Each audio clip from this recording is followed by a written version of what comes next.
मेरे प्यारे किसान भाइयों, नमस्कार।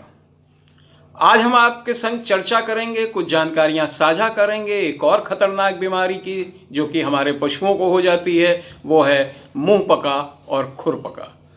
इसको हम फुट एंड माउथ डिजीज भी कहते हैं।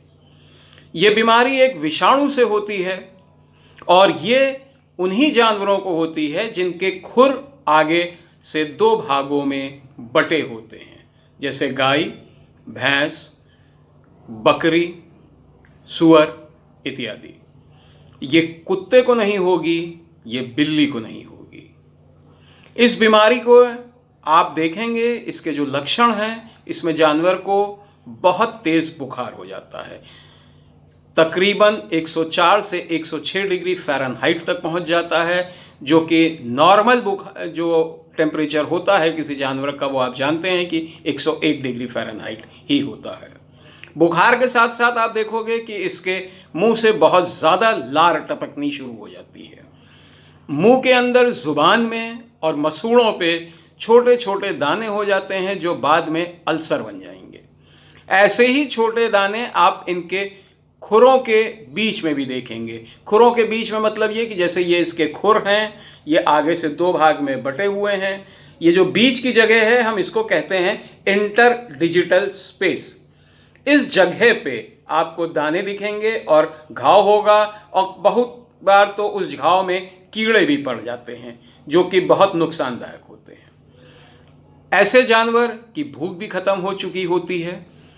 इस बीमारी में जानवर मरता तो नहीं है, लेकिन मॉर्बिडिटी रेट इसका 100% होता है, यानी कि ये जानवर हमेशा ही कमज़ोर होगा, एक आध अंग इसके कहिए काम ही ना करें। इस जानवर से बचने का बस एक तरीका है, वो है टीकाकरण, जिसके बारे में बाद में बात करेंगे। अब इस जानवर से देखते हैं कि हमको आर्थिक नुकसान कितने हो जाते हैं जिस जानवर को ये बीमारी लग जाती है। सबसे पहले तो इसका दूध गिर जाएगा। अगर 10 लीटर दूध देता है जानवर, तो दूध गिर के 3 ही लीटर पर पहुंच जाएगा। जानवर क्योंकि मुंह में इसके घाव हैं तो चारा नहीं उठा पाता। चारा ना उठाने की वजह से ये बहुत कमज़ोर हो जाते हैं।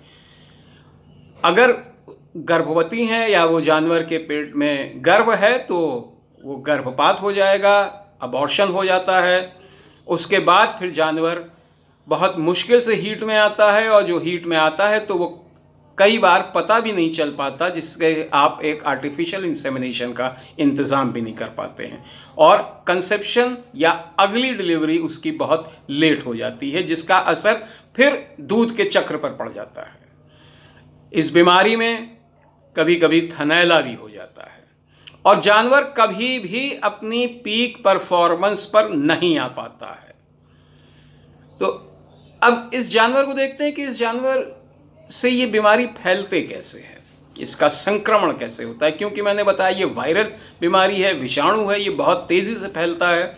तो सबसे पहले तो हमें उस जानवर को अलग बांधना पड़ेगा, जिससे कि उसका झूठा चारा, उसका झूठा पानी किसी और जानवर तक ना पहुँचे।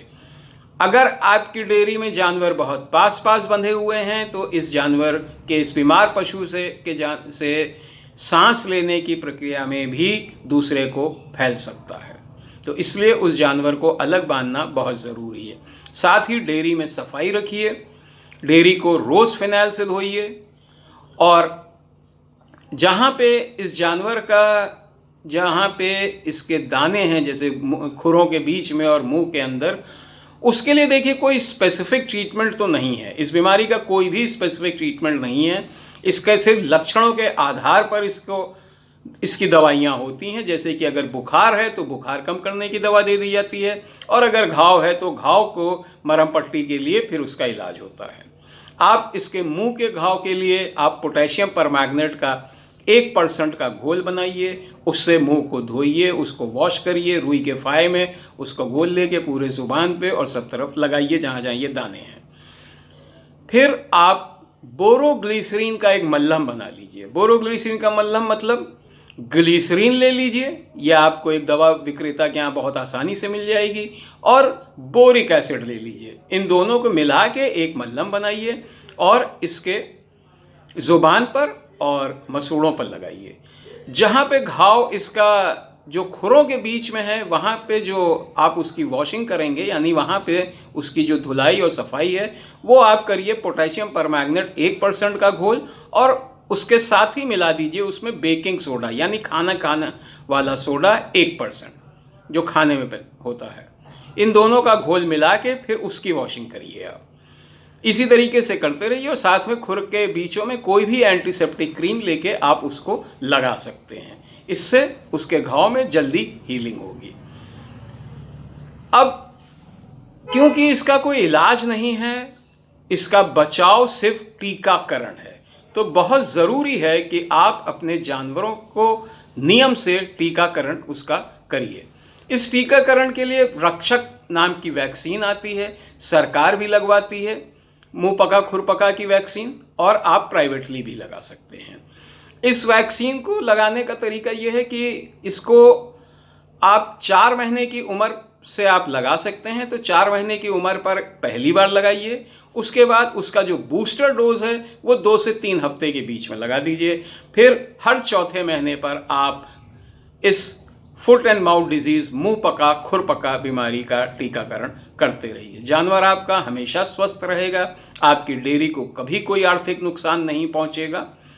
उम्मीद है कि आपको ये जानकारी मेरी अच्छी लगी होगी। आपसे फिर मुलाकात होगी नई जानकारी के संग। मिलते रहिए, तब तक के लिए नमस्कार।